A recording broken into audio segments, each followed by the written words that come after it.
Hi again, everyone. Welcome to Mark Rogers TV, the voice of college football, on a very special Easter Sunday afternoon live stream with you.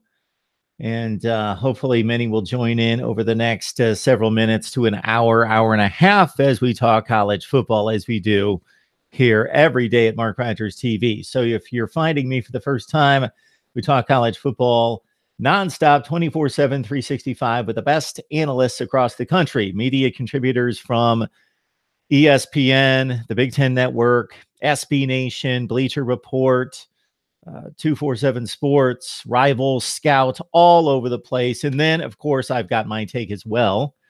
And so analysis from me as well.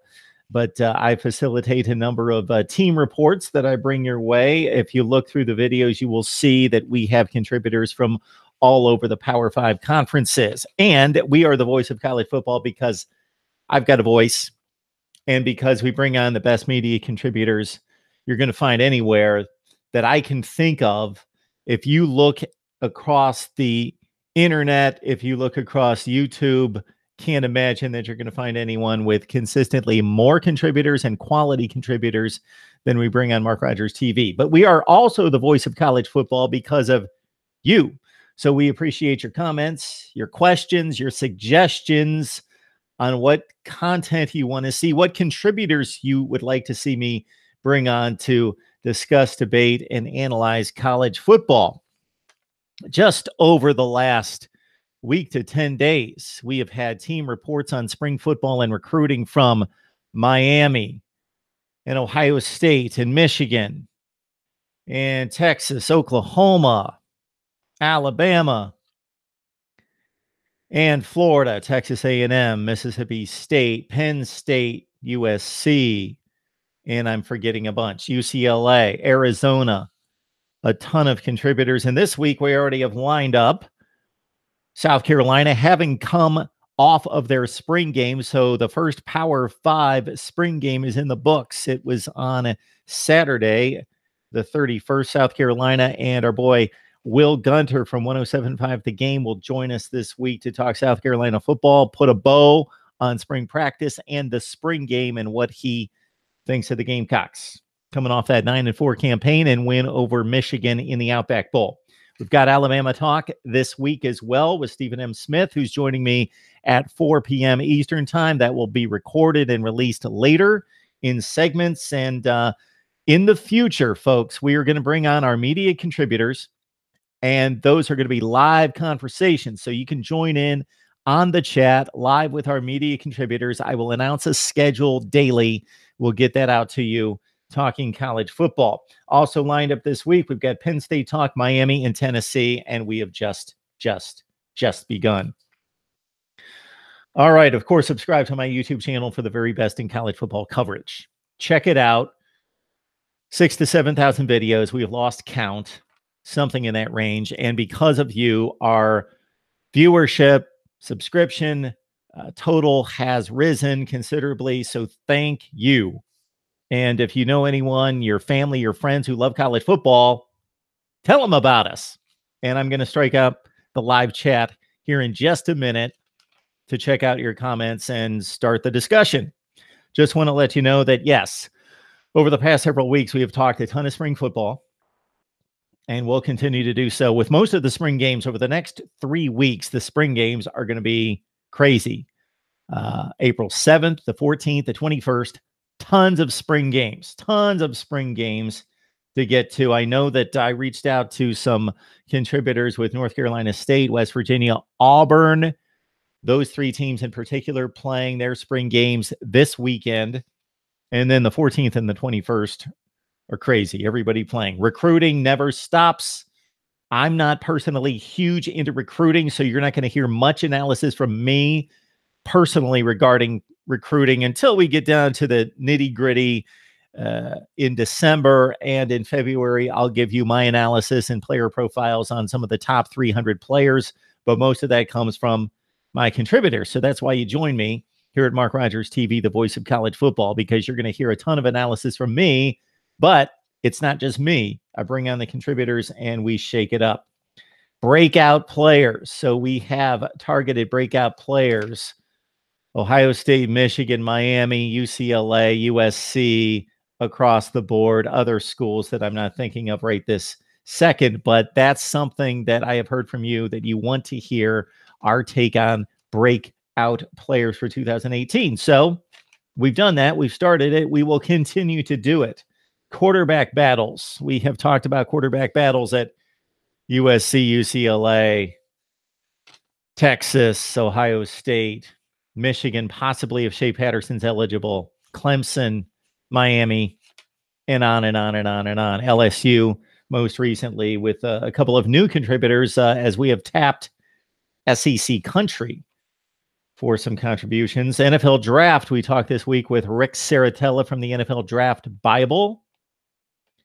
And that was a great breakdown. And most of that has yet to be released as well. We talked every positional unit, and those are going to be released as well. Now, after spring football, starting in May, will come top 10 lists, top 10 quarterbacks, running backs, wide receivers on down the line. Defense, every position. Top 10 coaches, I need to hit that as well. Top 5 in every conference. Now, this is a huge undertaking.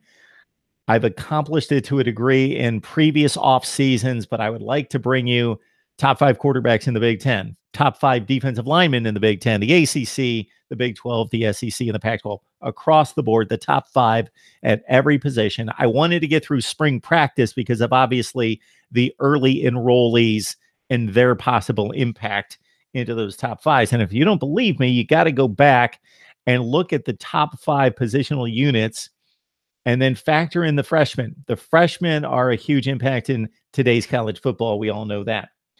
I break down the schedules. I rank them, all the Power 5 schedules. So that's 68, the 64 in the conferences, and then the other 4 independents. I rank them 68 all the way up to number 1. I will do that during May and June. And then a scheduling formula. Whew. Scheduling needs to be fixed in college football, both in conference and out of conference scheduling. So the in conference, I'm just going to take an example here. In the Pac-12, Arizona and Utah are obviously competing in the same division, the Pac-12 South Division. Utah, Arizona, and Arizona's 4 opponents from the North Division next year went 12-24. Utah's 4 opponents, which would be Stanford, Washington, Washington State, Oregon. They couldn't have hurt Kyle Whittingham and the Utes much worse than that from the North Division. Stanford, Washington, Washington State, Oregon. They took the 4 best programs. So Arizona's 4 opponents from the North went 12-24 in the conference last year. Utah's went 24-12. We need balanced scheduling. It's not easy. On the surface, I thought this was going to be an easier project, but it's not, because you got to take into consideration rivalries. So you have to keep those rivals intact, division versus division. And as soon as you start to take away from one schedule, you add to the other, and it's a difficult game. And then what makes it even more difficult in trying to compile a 500 composite opponents record for everyone is that the divisions aren't equal. So, for example, in the Pac-12, this is the best of both worlds because they play 4 games against the other division. So it gives you more of a shell game to play with. And also, the North and South are pretty close. The North won 26 and lost 28 last year against the South. That means the South won 28 and lost 26. Very even, but not so much in the Big Ten or the SEC or the ACC. As you might imagine, the East in the Big Ten won 34 to the West 29, 34-29, not counting the championship game. In the ACC, where are those numbers? In the ACC, the Coastal, of course, with the likes of, or the Atlantic with Florida State, even Florida State having a down year, it was still 30-26, so relatively close, not a huge deal. But when you have a really bad team in play, like a North Carolina who went 1-7, or in the SEC, Tennessee 0-8, it's tough to balance out the opponent's schedule, especially when you only have 2 games played against the other division, because as soon as you schedule somebody against Tennessee, then you've got to give them the best team in the division to play. If you follow me, Alabama is going to play Tennessee. Tennessee went 0-8 in the SEC last year. Therefore, I want to dump Georgia on Alabama to balance out the record because Georgia went 7-1. That would give Alabama a 7-9 opponent's non-division record. But if I give Georgia to Alabama, obviously Georgia's already playing Auburn. They have to play Auburn. It's a rivalry. So then Georgia's going to play Auburn and Alabama. Can't have that because then they're playing a 14-2 schedule. So it is tougher than I originally thought, but it still can be accomplished. And I've got it right here, almost complete for you. In the SEC, that's the biggest imbalance to date. And that's the biggest imbalance because I've gone through the 4 conferences that play divisions. Of course, the Big 12 will not factor in this, but in the SEC, the West went 32-24 against the East. And that's actually closer than it typically is. The East, with Georgia leading the charge, getting better. The West at 32-24, the East at 24-32. So that makes it difficult as well because you're trying to come up with a 500 record. And if the other division's not as good, then their records in conference aren't as good. So it's going to be an imbalanced situation. But I line it up much better than it is now. In the SEC, for example, Tennessee is playing 2 teams in Alabama and Auburn who went 14-2 in the SEC last year. They're competing against Vanderbilt that has a non-division opponent's record of 4-12, Ole Miss and Arkansas. That's not fair, and it can be worked out. I got everyone's opponent's record in the other division between 7-9 and 9-7. It can be done. All right, let's strike up the chat. Join me at MarkRogersTV, the voice of college football. Subscribe, like, comment, bring your questions, the whole deal. And also, if you want to catch the audio, maybe while you're working out or driving to and from work, that would be iTunes, Podbean, Stitcher, and Google Play. Just search Mark Rogers TV or make it easy on yourself. You go to the videos, and the link is right below in the description section from Podbean, if you have Podbean. I don't know if you have to be a member to actually listen to a podcast on Podbean, but I've got the link to Podbean down there. And all of you are familiar with Google Play, iTunes, and Stitcher as well. All right, I'll strike up the chat and see that hopefully somebody's on the line with us right now. A little bit later today, as I mentioned, we've got the incomparable Stephen M. Smith of Touchdown Alabama to talk Alabama football with the Tide going to spring camp in, I believe they just started, actually. I believe they started on the 20th or 27th for Alabama. So Stephen M. will dig up some news for us and we'll break down Alabama football. So that will be a good time. And in the meantime, I will get to the live chat. This scheduling drives me nuts, everyone. Drives me nuts. The in-conference scheduling is horrible. And again, I understand the limitations are you have to match up the rivals cross division. Miami needs to play Florida State. Tennessee needs to play Alabama.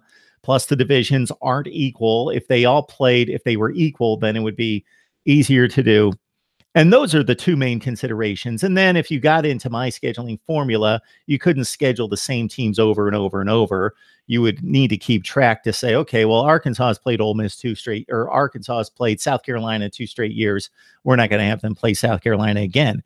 But as it stands right now, unless you have a rivalry with the other division opponents, so for example, Alabama playing Tennessee, Alabama only sees the rest of the SEC Eastern Division once every 6 years. That shouldn't happen. And that obviously would happen to a large extent in my scheduling breakdown because I'm trying to keep to the format that's currently in play that shouldn't be in play. They need to go to 9 games to make it a more legitimate schedule. All right, let's check out the live stream. And I did want to say happy Easter to everyone. I had an enjoyable night last night, dinner and so forth, entertainment with my girlfriend and my 2 children. And then I went to church with my daughter today. So getting back from that, Easter is done, out of the way. Easter baskets for everyone and we're all in good shape. And so I thought I'd strike up the live stream before I've got Stephen M. Smith a little bit later on. So regardless of your faith, I hope you enjoyed Easter weekend with family and friends. All right, what do we got here? Oh, we got Navy Thomas on the line with a live broadcast. Finally made it, Navy Thomas. So I promise you that in the future, we're going to get this cleared up. You will have notifications that make sense and work and are there. And I will be letting you know each and every week when the live streams are coming, whether they're just solo or they are with my contributors. Nice to see you on Easter. Happy Easter. Yes. Johnny, happy Easter. Spring practice sounding really productive in Nebraska. Yeah, so I got to thank Navy Thomas repeatedly for suggesting great contributors. He has put me on the path of a number of people, and most recently, that would be Parker Gabriel with Husker Extra. And so we talked a couple of weeks ago, and then after spring, my intent and my goal is to hit all the major teams right before the spring game, as many as possible, to get a preview of what these guys are looking for in the spring game, how spring practice is going to date, and then after the spring game, what they saw, what matters, what doesn't matter, what makes sense, and what to look forward to as we head toward August. All right, Ryan. Hey, Mark. Ryan, appreciate you jumping on board as always. I'm sure you've got some comments as I go down the list here. We've got Arkham Inmate 98, and hopefully you can hear me off mic. I think you can. I'm talking loud enough. Arkham Inmate 98, what do you think Florida should start if the quarterback started tomorrow, and how much better do you think Florida will be compared to last year? So Florida's going to be better. They're not going to go 4-7 again. I think their basement's 6-6. Of course, they do have the LSU game out of division, and I've got it right in front of me. They also have Mississippi State. So that's not going to be easy out of division. And I think at this point, South Carolina is the second best team in the division, or at least they were last year. I think Florida rivals them in talent. And now with Dan Mullen on the sideline, we may see Florida make a quick jump. Not a great jump, not 10-2 jump, but probably a 7-5 kind of jump for the Florida Gators this year. We had David Waters from Gators Breakdown on last week. You got to check out Arkham. You got to check out those videos with David Waters from Gators Breakdown. Felipe Franks is the guy right now. He's the incumbent. He's got it in play. He seems to be the guy, but I'm hearing good things about Kyle Trask in practice, who may have some limitations athletically, but he seems to be a good decision maker, make the right reads, the right throws. And for a team that's going to rely on a much improved ground game based on recruiting and Jordan Scarlett coming back, Malik Davis had a big year last year. Florida, man, they have to be better offensively. They finally have to be better offensively this year. We could say the same for LSU as well. New offensive coordinator, new running back, new main wide receivers, new quarterback. I don't know that there's an offense in the nation that's going to be revamped as much as LSU. It may not look much different, but based on the personnel on the field and a new offensive coordinator, they're pretty much brand new, except for offensive line. They've got 3 or 4 starters coming back. Yes, happy Easter, everyone. NCIS Fanatic 21, always here for me. Sean, man, you're going to get me through the summer. I can't wait. Sean, appreciate that. We will do our best.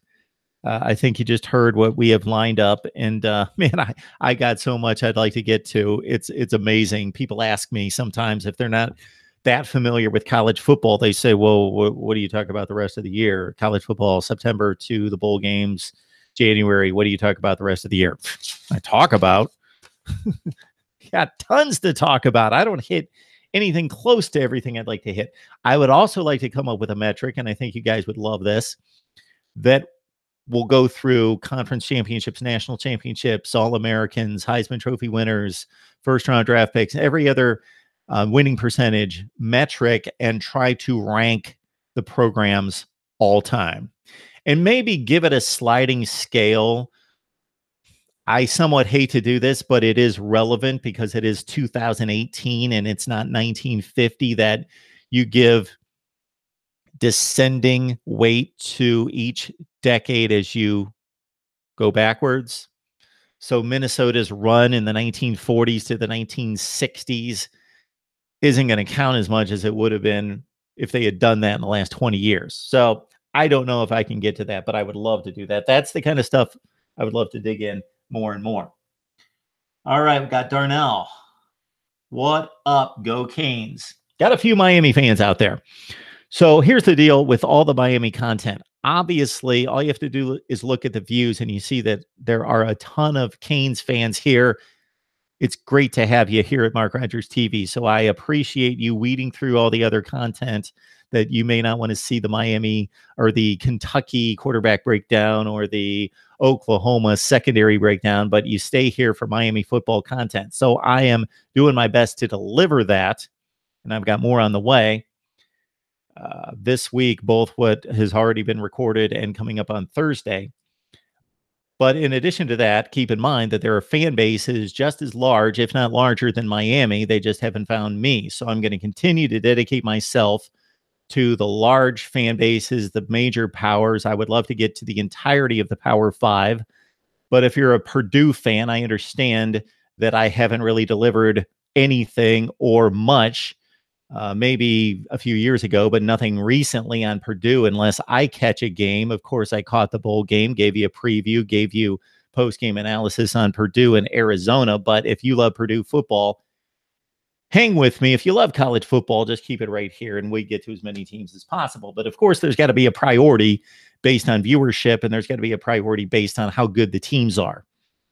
If nobody watches Wisconsin videos, I'm still going to give you some Wisconsin because they're a major player. Texas better get their wins up. Sean, they are going to get their wins up. I have faith in Tom Herman. He had to slip up out of the gate, which is understandable against Maryland at home, got his act together, and look at how that defense, and I know they're missing a ton of guys from that defense last season, which I would argue, best in the Big 12. 13 points given up to Oklahoma State in overtime, less than 30 to Baker Mayfield. Nobody does that.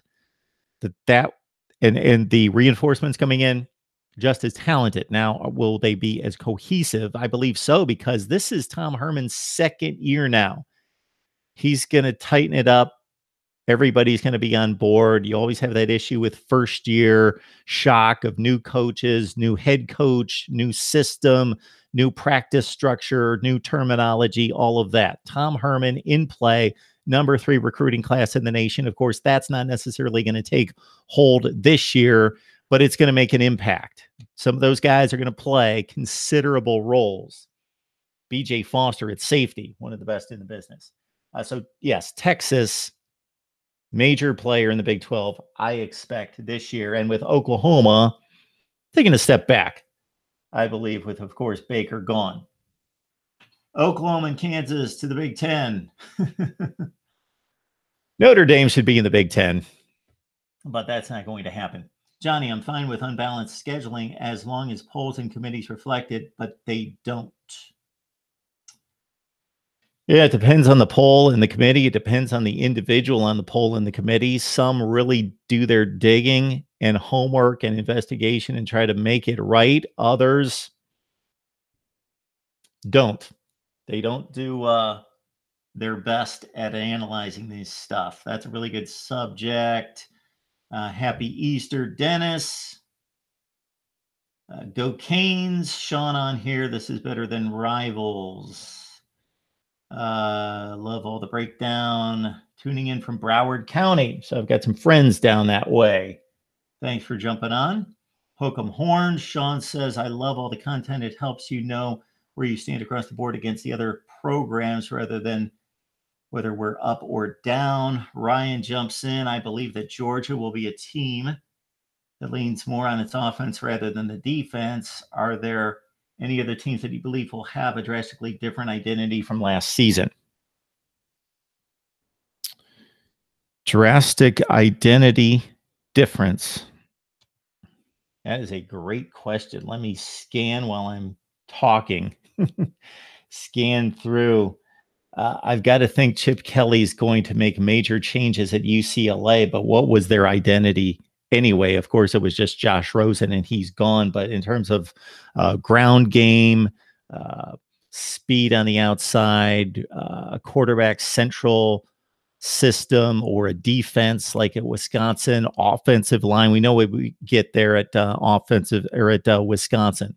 Offensive line, running game, pounded straight ahead, and the front seven on defense is going to be near elite. They're even an interesting player here in 2018 because of what Alex Hornibrook, despite all the criticism, showed us he's capable of doing if he makes the right decisions, and the improved play on the outside. There are Big Ten coaches. I read a couple of articles recently anonymously talking about the Wisconsin offense, saying they have more speed on the outside and have more coming in than they have ever had. Look out for Wisconsin. I believe Texas makes the playoffs. That seems a bit of a stretch, but you win the Big 12, you've got a 80% chance of making the playoffs, and Texas could certainly do that. We've got a call for Miami making the playoffs. Alabama at 10-2. So Alabama has non-conference this year, or non-division. They've got Tennessee and Missouri. Should be in good shape there. May lose a game in the division like they did last year against Auburn.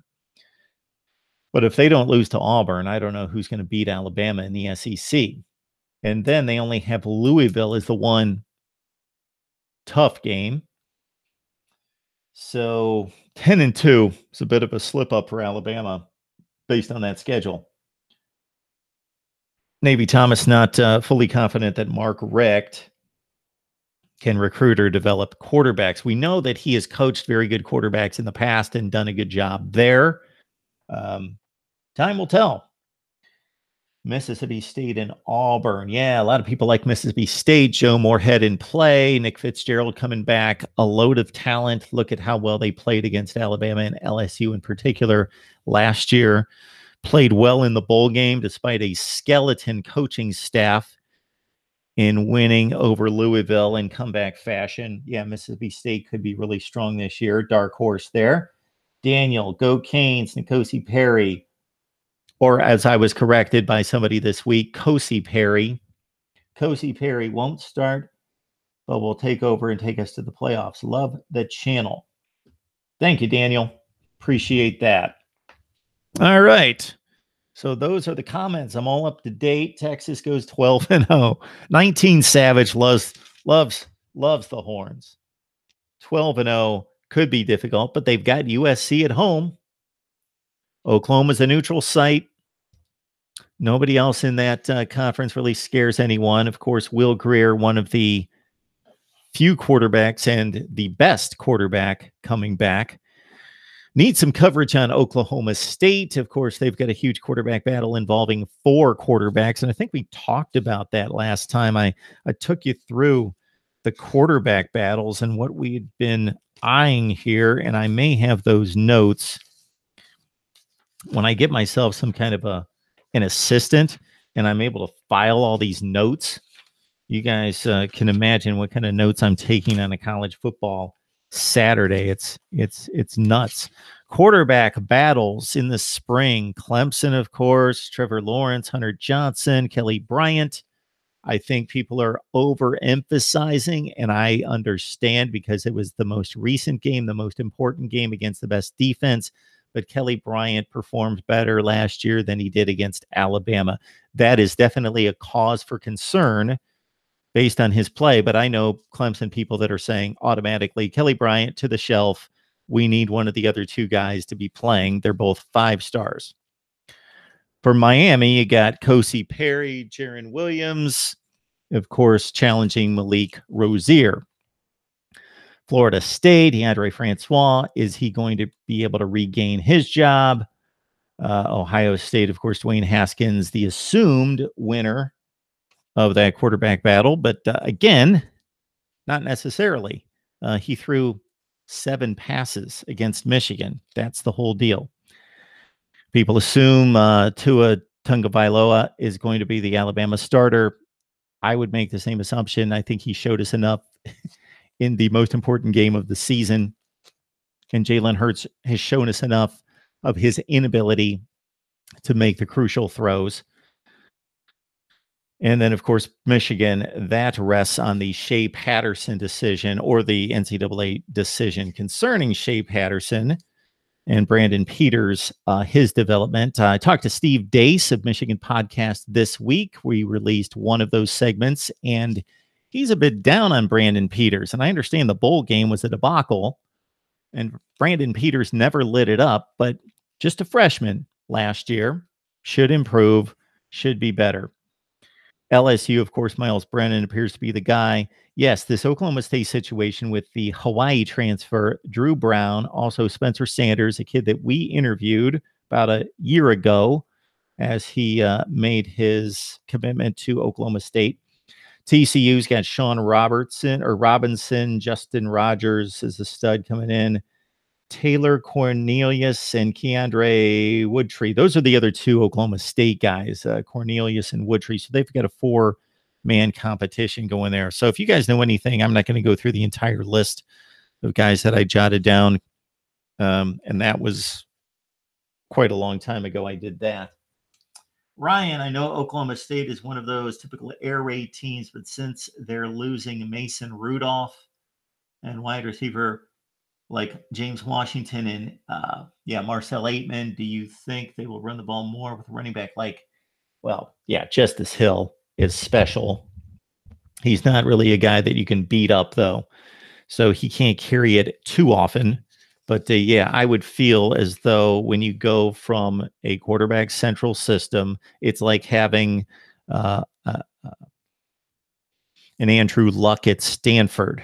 You know, they changed the offense. They changed the run-pass ratio, even though Jim Harbaugh and then David Shaw were locked in on the Stanford way and the Stanford system of run first and offensive line grinding out and pushing the defensive front. Andrew Luck changed that. Mason Rudolph changed to it. He didn't change, but they're going to change in the aftermath of the Mason Rudolph era, the run-pass ratio, I would bet, at Oklahoma State to break in one of these new quarterbacks.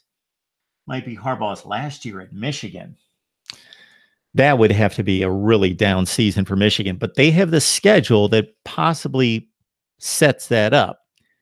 Michigan State, Ohio State, Penn State. They've got to play Wisconsin out of the West. They've got Notre Dame. Difficult schedule for the Wolverines, one of the toughest in the nation.